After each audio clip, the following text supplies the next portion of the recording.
China has a massive COVID challenge right now, and people will look at it, and people in China in particular will be looking at Qatar and seeing people celebrate, people without masks, and actually saying, is it a crazy world? What on earth's going on? Why aren't people separated? So let's explain the effects on the stock market so that you understand in this concise video. So first of all, why China? China's having record number of cases right now. It can't just open up. Why can't it just open up? Very simple. They have not the health service in order to be able to cope with mass numbers of people. That they've an aging population that would actually be necessary. The beds aren't necessary. The intensive care units aren't necessary for a mass outbreak of COVID. Lots of countries like it. Don't criticize China. It's got a mass population, difficult to cope with. So it can't just open up. Same time, there's been a part of the population that doesn't want to be vaccinated. So call that superstitions if you want to. However, that's the fact. So when they look at the football, and of course they're seeing these celebrations, and President Xi himself is a football fan. There's lots of football fans, and they're just seeing this.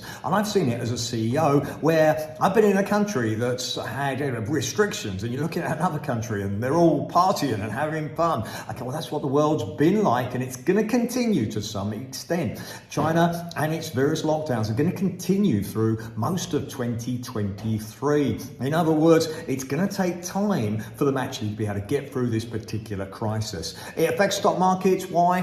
China's a massive part of manufacturing. It's also a massive part of demand, massive part of the world economy. So it has an effect. So what we're going to see is that we're going to see slower growth in China, slower growth in the world. As long as there's growth, actually, the stock markets will recover. So when you're looking at it and you're looking at the markets, then you can be super pessimistic. If you're in China, you can be pessimistic. The reality is they're the facts. Right now, they can't just open up. And then, of course, they're looking at the World Cup, and because that indeed, as it has done, whilst I've been a CEO talking to people around the world, you kind of look at it and go, ooh, wow, okay, and you don't realize because you look at your own country and you look at another country like, what's happening? Okay, so just people need to understand it. If you're an investor, realize that we're going to get slower growth. And of course, you're going to look at investments where you're perhaps looking for opportunities and maybe less exposure to some particular areas. That's why it's always good to seek financial advice.